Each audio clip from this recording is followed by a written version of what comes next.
Last time I saw Trump, you know what?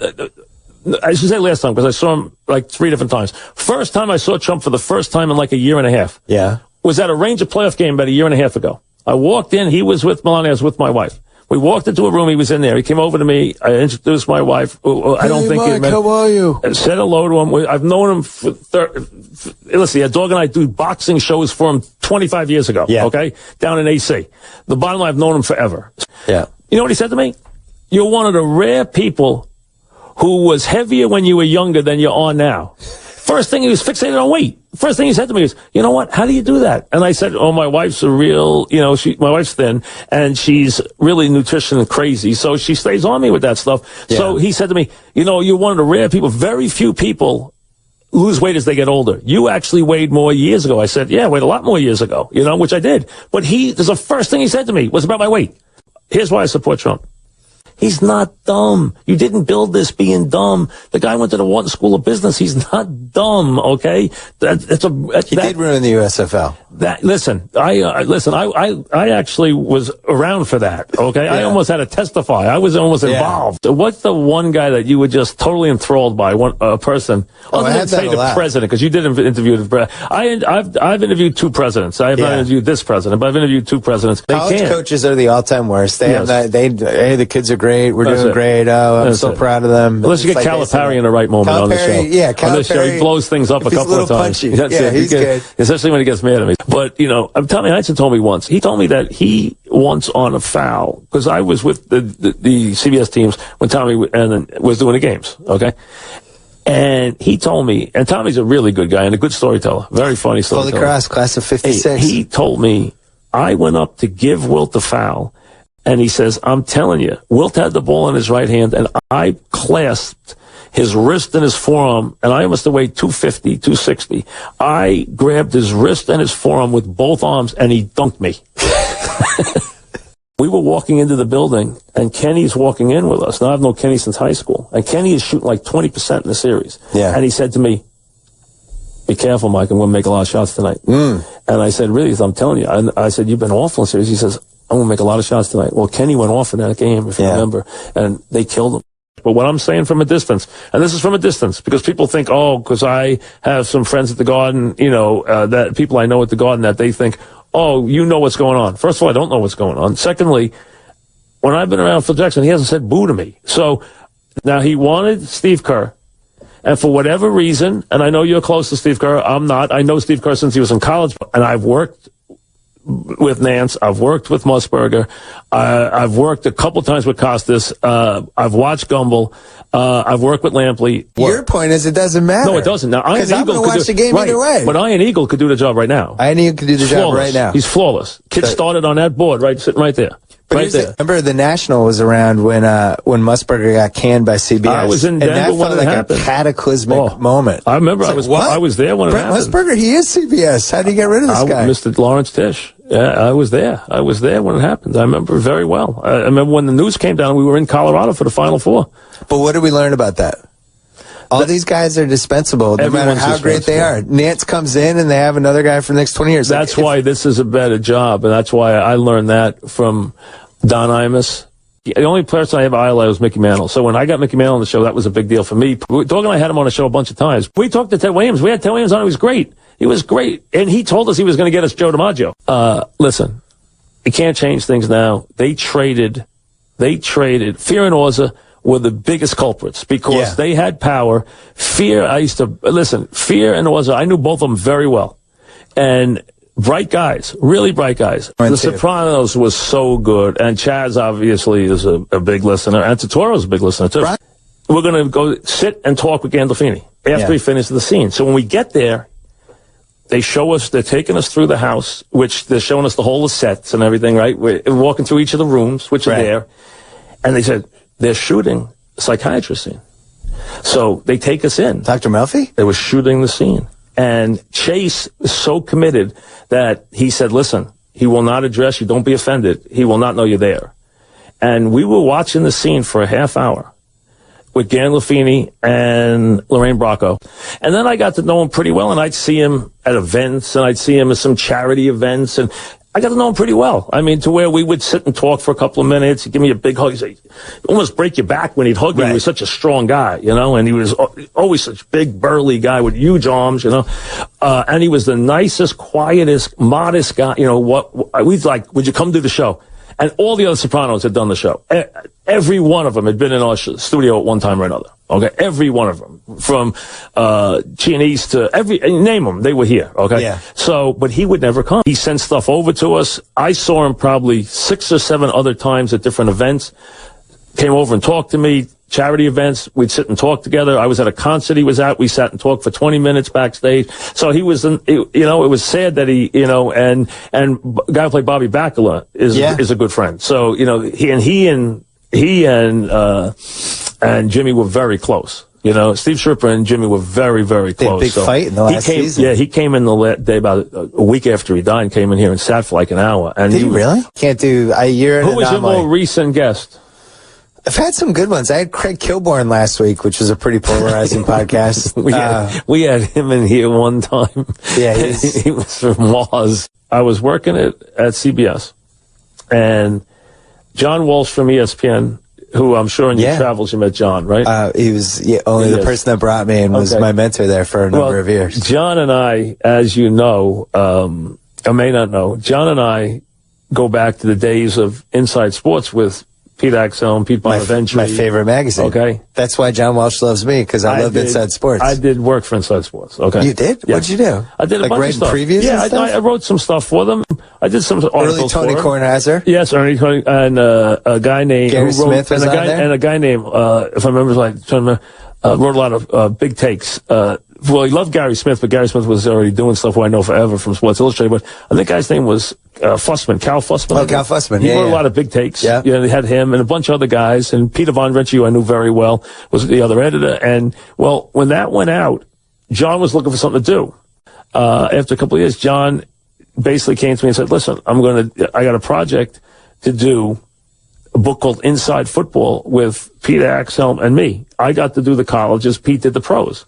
And we did the book for a couple of years. And John edited it. Called Inside Football 83, Inside Football 84. Pete Axel was the best. Enormous gambler. Oh, I know. And loved me because I'd give him games. Yeah. And I would give him basketball games during the NCAA tournament because he loved to wait. He liked anybody who gave him information for anything. I did 2 books with him, and I knew Pete very well. Yeah. I used to do a show at night, a show we created on NBC called Mic'd Up. Mm-hmm. Okay.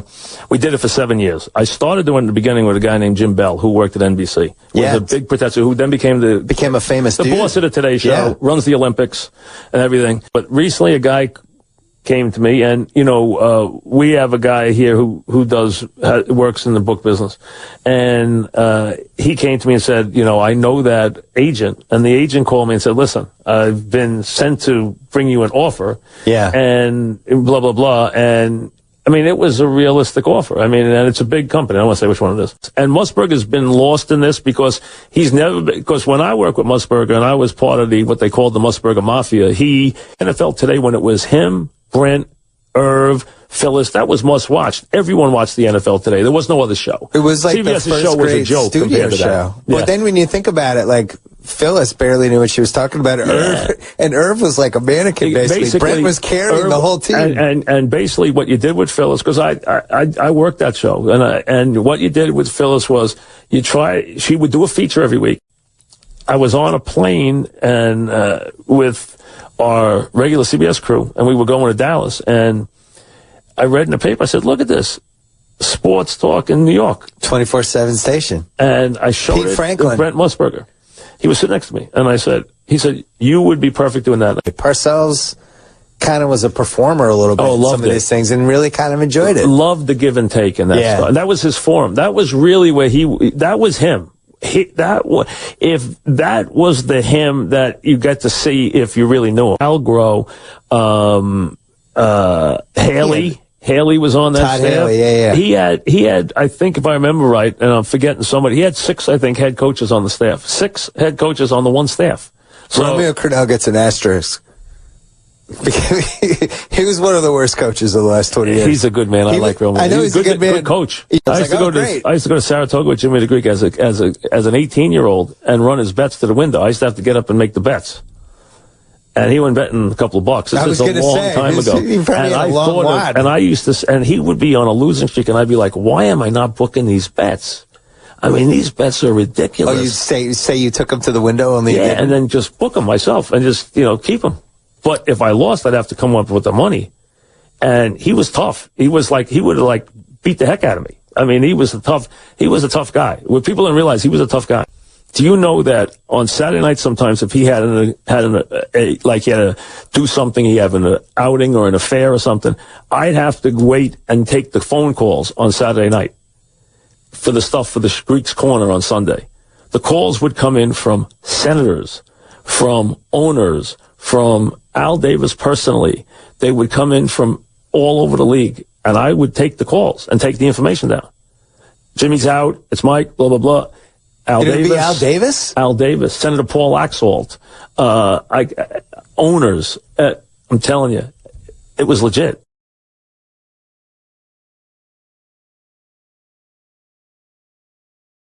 Let me just say this about that, because there's been a lot written and a lot said, and I've never said a word. And I can tell you right now that there's stuff that only Will and myself and Kraft and Bill saw, because I was the only other one there. And Will said he was there. They never mentioned I was there. I was there because I was in the room watching the Carolina championship game on the TV. I had my feet up on the desk watching while they're 3 feet away talking. So they were 3 feet away while it was going on. I was there. So I was at that game. And you can't talk about any of this stuff. I've never talked about it. Club Omerta. Yeah, I never. I wouldn't. It's not right, because I was in a room I shouldn't have been in, and I can't talk about that. You know what? The more I'm thinking about this, they were both wrong. Let me just say that. I wanted to watch the Carolina Green Bay game, which was the first game. I was watching it when all of a sudden, here comes Kraft into the office. Bill was working. He was getting dressed. He had already gotten dressed. He'd been out in the field once he came back in. Yeah. And all of a sudden, here comes Kraft. Well, how did I know they were both going to come in an hour before? This is at 3 o'clock. We met up one year at the Super Bowl when you came on with us. Remember coming on with us? I did an impromptu. You were so nervous that day. I never saw anybody that nervous. We went to 39 live out of 40. So you finish the show and go. That's it. We were at the games. We went to the remotes from the stadiums. 39 out of 49 games. I mean, we went to Indiana. We went to Vancouver. I went to Vancouver twice. Dog went to Vancouver 3 times. We split up once. I went to Game 7, Knicks, Indiana. He was with the Rangers. We left Vancouver after Game 6, went to Houston for the Sunday night game, which they lost. They had to stay in Houston 3 more days. Remember when they had to play Game 7? So we were at every game at the Garden. We did a remote there. I did a show after every one of those games. I did almost every one of those final games. I went to every game.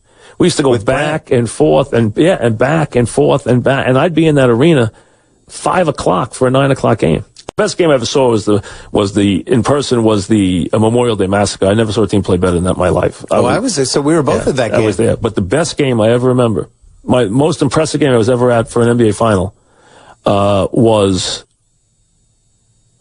Walt Bird's 20-point finish that night in game 4. Well, that series, I went to every game in that series. Dog and I went to that series. Yeah, it was amazing. I mean, he and Richard Dumas were the only guys who scored. They scored every time. I mean, but that was it. In his prime and in shape that season. I'll tell you a story from Bob Knight, who told me, hey, I told him he was the best player at the Olympic trials that year, and Bob cut him. Young Barkley, even though he was heavy, that guy was a force of nature. Oh, he was unbelievable. There's only like 4 or 5 guys in my life, rebound, fast break. I saw him play at Auburn. 290 pounds. Like, the guy was terrifying. When he was the round mound rebound. Yeah, the round mound rebound. But because he used his body so well. The only other guy I saw who used his body like that at that size was Adrian Dantley, who I actually saw in high school play. So he was like that in high school, Adrian Dantley. That's why I love Georgetown, North Carolina, too. I was at that game. That was the first year I did the tournament for CBS. I was maybe 15 feet from Jordan when he made that shot on the standing courtside, because we were getting ready to go on the air. Yeah. And I saw Freddie throw the pass. I was at this end when Freddie threw the pass. The shot came this way towards me, and then Freddie threw the pass that way, away from the court, because we were setting up to go back on the air after the game. I was working that. I was at the 75 Yankee Red Sox fight Munson and Fish started it at the plate. The 76, yeah. And Piniella really started the fight a little. Yeah, he started the fight. Came in cleats high. Right. So, and I was at that game. Then Nettles, obviously. Mickey Rivers? Yes. But Otto Velez was killing people. He was, if you remember Otto Velez off the Yankee bench, he was killing people. I was at that game. I mean, that was, so that was a wild fight.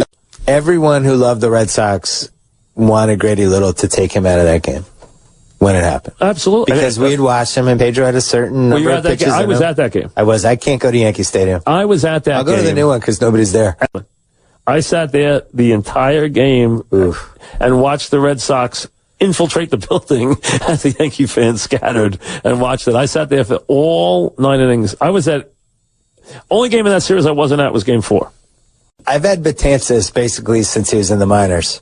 There's been subtle signs of, I don't know what, like he's not as invincible as he used to be. I get a tiny bit worried. Tip the pitches. You think that's what it is? That's what I was told. I was told from a good source that he was tipping the pitches in Boston.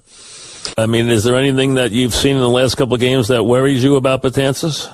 I would say that I think the way those hitters are gearing up, I think there's something that he'll figure out, and they're working through to figure out that he was, telepathing what he was going to throw. And I think it's more, if I had to guess, his pitching. That was it. He was somehow tipping off what was coming. I thought the stuff that just happened recently, where everybody missed the Trump thing, and it was all these models, like these mathematical algorithms. They didn't just listen. The people like any of the people who have had good reputations predicting politics. But it was old school. We're like, watch out for this guy. Yeah, but they took it as such an offensive thought. They were too much of political elitists to realize that this guy was going to win. I told the folks on this show for months that this guy was going to win. This guy was going to. Did you really? Yes, because first of all, he is driven insanely. Plus, he's already branded himself. Not one of those people had branded themselves to America. He branded himself to America for 10 years. Donald Trump. I can't believe the news today. Oh, that he's running for president? Yeah. Well, listen. You knew that was happening? No, I saw it today. I mean, listen, I know that Donald Trump's been talking about it a lot. I saw it today. He gave a speech down on Wall Street. And you know what? The presidency. Now, let's be serious. I think Donald likes to do this. Does he have a shot? No, he doesn't. He really, for him, he gets in there, and I think it's great for him and great for his brand and great for his business. He gets a tremendous amount of attention. He speaks about things he wants to speak about. But I think the way the system works and the way you almost have to be a professional politician to get the nomination.